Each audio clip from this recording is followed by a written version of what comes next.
ज़ूबी तो अब बहुत ज़्यादा हक्का बक्का हो गई थी और उसे देखने लगी। खानसा माँ ने उसे दुआएं देने लगी। ज़ूबी बिना कुछ सुने मकान की कैफियत में तेजी से बाहर निकल आई। ऐसा कैसे हो सकता है? सब कुछ जानते हुए भी मम्मा ऐसा कैसे कर सकती हैं? वह उलझन का शिकार हो गई थी। उनसे बात करने के बाद ज़ूबी को एक उम्मीद सी हो गई थी कि मम्मा यकीनन बाबा से ज़रूर बात करेंगी, और अगर वह ऐसा नहीं भी करती तो एटलीस्ट सिकंदर की फैमिली को तो मना कर ही देंगी। इस तरह उस रिश्ते को ख़त्म करने में उसे ज़्यादा मेहनत नहीं करनी पड़ेगी। लेकिन शमशाद बेगम ने उसकी सारी प्लानिंग पर पानी फेर दिया था। उसकी परेशानी में मज़ीद इजाफा हो गया। अब ज़ूबी ने बाबा से बात करने का इरादा किया। वह यकीनन मेरी ही साइड लेंगे। एक नई आस ने जन्म लिया। अगले दिन से इंटरनेशनल फैशन का कॉन्फ्रेंस शुरू हो रही थी।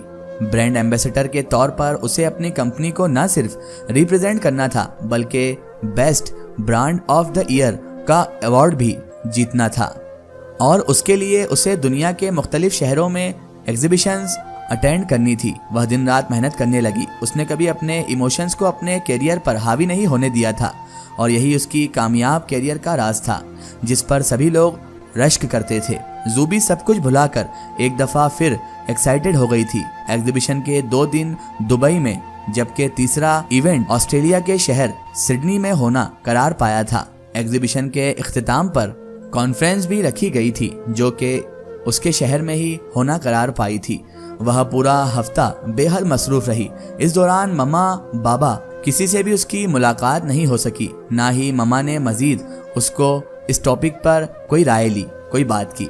आज इस्लामाबाद शहर के पीसी होटल में इख्तितामी तकरीब हो रही थी जिसमें मुल्क के समेत दीगर गैर मुल्की सरमायाकारों ने भी शिरकत की थी। हर तरफ खूब रौनक थी। ज़ूबी काफ़ी दिनों बाद खुद को बेहद रिलैक्स और हल्का फुल्का महसूस कर रही थी। इस दौरान भी उसका हम्माद से फुल कांटेक्ट था। कल रात ही उसकी हम्माद से बात हुई थी और बेस्ट ब्रांडिंग एम्बेसडर का अवार्ड जीतने की खुशी में उन्होंने बाहर मिलने का प्लान किया था। हम्माद ने वापसी पर उसे पिक करना था, जिसके बाद वह लॉन्ग ड्राइव और डिनर करने वाले थे। ये सब तो हम्माद की प्लानिंग थी जो वह उसे फ़ोन पर बता चुका था, जबकि ज़ूबी ने कुछ और ही सोच रखा था। हम इंसान खुद के लिए अपने हिसाब से बेहतर प्लानिंग तो बहुत करते हैं, लेकिन हम नहीं जानते कि हमारी बेहतरी किस में है, और फिर अल्लाह हमें उन चीज़ों से दूर कर देता है जिनमें हमारा नुकसान होता है और हमें बेहतरी की तरफ मोड़ देता है। बेशक अल्लाह बेहतरी जानने वाला है। ज़ूबी ने भी अपने लिए बेहतरीन प्लानिंग की थी, लेकिन वह नहीं जानती थी कि आने वाला वक्त उसके लिए क्या लेकर आने वाला है। एक्सपो खत्म हुए तकरीबन 1 घंटा गुजर चुका था। होटल की लॉबी जहां कुछ देर पहले एग्जीबिशन हो रही थी, वह तकरीबन खाली होकर अब बंद हो रही थी। लोगों से बातें करते हुए उसे वक्त का अंदाजा ही नहीं हुआ। प्लान के मुताबिक हम्माद को अब तक पहुंच जाना चाहिए था। हो सकता है वह बाहर मेरा इंतजार कर रहा हो। ज़ूबी ने सोचा। ये ख्याल आते ही वो अपने कलीग से एक्सक्यूज कर बाहर आ गई। लेकिन ये क्या, हम्माद अब तक नहीं आया था।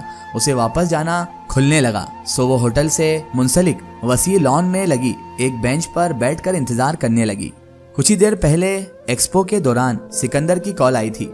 उसे पिक करने की जिद तो सिकंदर ने भी बहुत की थी, लेकिन ज़ूबी ने अपनी फ्रेंड्स के साथ जाने का कहकर उसे टाल दिया क्योंकि वह खुद भी हम्माद के साथ जाना चाहती थी। दरअसल आज वह हम्माद को पापा से मिलवाकर उनका आखिरी फैसला सुनाना चाहती थी ताकि ये मामला जल्द से जल्द खत्म हो। उस दिन मम्मा के रद्द अमल से उसे अंदाज़ा हो गया था कि वह उस मामले में उसकी कोई मदद नहीं करेंगी। अब उसे पापा की ही मदद लेनी चाहिए। ज़ूबी शुरू से ही पापा से ज़्यादा अटैच रही थी। जो बात मम्मा कई बार कहने पर भी नहीं मानती थी, उस बात पर पापा 1 मिनट में राज़ी हो जाते थे। वह माजी के झरोखों में खो गई थी। उसे यकीन हो चला था कि पापा इस बार भी उसकी साथ ज़रूर देंगे, उसके साथ खड़े होंगे। वह उनसे टाइम भी ले चुकी थी, लेकिन पता नहीं क्यों हम्माद इतना लेट हो रहा था। उसने परेशानी से घड़ी पर नज़र दौड़ाई। पापा का ऑफिस टाइम भी अब खत्म होने वाला था। हालांकि ज़ूबी ने उसे सख्ती से वक्त पे आने का भी कहा था। शाम के धुंधले साए फैलते जा रहे थे। सड़कें सुनसान होने लगी थी। वह हम्माद का नंबर मुसलसल ट्राई कर रही थी, लेकिन उसका फ़ोन मुसलसल बिजी जा रहा था। जो 3-4 लड़कियां उसके साथ बेंच पर बैठी थी, वह भी उठकर जाने लगी। उनके जाते ही उसे वक्त का अंदाज़ा हुआ। उसने कलाई पर बंधी घड़ी पर नज़र डाली। उसे यहाँ इंतज़ार करते करते तकरीबन 2 घंटे होने को आए थे। उसकी परेशानी मज़ीद बढ़ गई। उसने दोबारा हम्माद का फ़ोन ट्राई किया, इसी दौरान हल्की हल्की बारिश शुरू हो गई। सुबह ही से आसमान पर गहरे बादल छाए हुए थे। इस्लामाबाद की मौसम का अंदाज़ा लगाना मुश्किल है, किसी भी वक्त आंधी या बारिश शुरू हो जाती। लोगों के लिए बाइस मसरत साबित हुई, जबकि उसके लिए सरासर परेशानी। बारिश ने उसकी परेशानी में मजीद इजाफा कर दिया। होटल का माहौल सुनसान होने लगा था। कुछ देर पहले तक जो लोगों का आना जाना लगा हुआ था, अंधेरा होते ही रौनक भी मानिंद पड़ चुकी थी। आते जाते लोग उसे देख रहे थे। उसे लोगों की चुपती हुई नजरों से उलझन सी होने लगी। इससे पहले जूबी को कभी ऐसे हालात का सामना नहीं करना पड़ा था, लेकिन ये हालात उसी के खुद पैदा करदा थे और इस बात का अंदाजा अब उसे बखूबी होने लगा था। वह होटल की पार्किंग से निकलकर करीब ही बस स्टैंड में मौजूद शेल्टर के नीचे आकर खड़ी हो गई। इतनी देर में बारिश तेज होने लगी। उसने हम्माद को एक बार फिर फोन लगाया। इस बार दूसरी तरफ से फौरन ही फोन उठा लिया गया। हेलो जूबी जान, कैसी रही तुम्हारी एग्जीबिशंस? आने वाली आवाज में बेहद तमानियत थी, जैसे उसे कुछ मालूम ही ना हो। जूबी को हैरत हुई। यार कहाँ हो तुम? मैं 2 घंटे से यहाँ तुम्हारा वेट कर रही हूँ। वह गुस्से से फट पड़ी। उसकी बर्दाश्त अब जवाब देने लगी थी।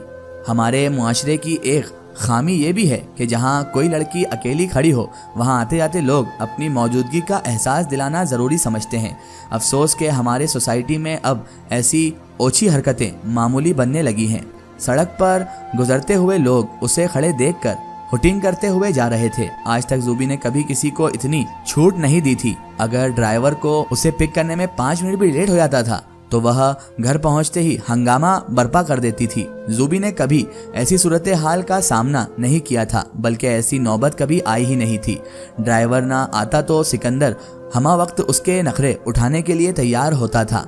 जूबी के निकलने से पहले ही वह बाहर मौजूद होता, उसकी बिला वजह की डांट डपट हंसते हुए सुनता था और उसे काम करने की कोशिश करता। लेकिन अफसोस आज उसके पास कोई भी मौजूद न था और ये सब उसकी अपनी ही बेवकूफ़ी का नतीजा था। मगर अब भी उसका दिल उस हकीकत को तस्लीम करने से इनकारी हो रहा था। तो उसमें इतना हाइपर होने वाली क्या बात है? जवाब में हम्माद तंग कर बोला, तुम्हें क्या लगता है मैं यहाँ रोड पर खड़ी बारिश में भीग रही हूँ और इस पर गुस्सा भी ना हो?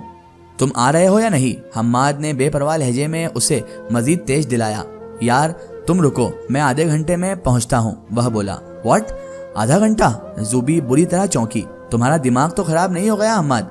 मैं यहाँ रोड पे अकेली खड़ी हूँ। अब जूबी ने उसे कुछ गैरत दिलाने की कोशिश की। So what? अब तुम्हें लेने के लिए मैं भागता हुआ तो नहीं आ सकता? हजारों लड़कियां रोड पे खड़ी होती हैं, अगर तुम खड़ी हो तो क्या कयामत आ गई है? कोई तुम्हें खाएगा थोड़ी नहीं। वह हकारत से बोला, तुम वहां खड़ी रहो, मैं देखता हूँ। इससे पहले कि जूबी कुछ कहती, दूसरी तरफ से फौरन लाइन कट हो गई। व्हाट? वह शॉक्ड फोन को देखते रही। उसने दोबारा कॉल करना चाही, लेकिन दूसरी तरफ से फोन बंद हो चुका था। मतलब उसने जानबूझकर ये सब कुछ किया था। उसे एग्जीबिशन तो याद थी, लेकिन जूबी को पिक करना वो भुला बैठा था। जब कभी हम किसी मुश्किल में हो तो अपने प्यारे शिद्दत से याद आया करते हैं। सिकंदर उसकी आंखों के सामने आ गया। अगर वो होता तो मुझे हर चीज पर फोकियत देता और मैं यूं इस तरह यहाँ खड़ी ना होती। इसका एक स्टोरी हम देखेंगे इसके अगले पार्ट में।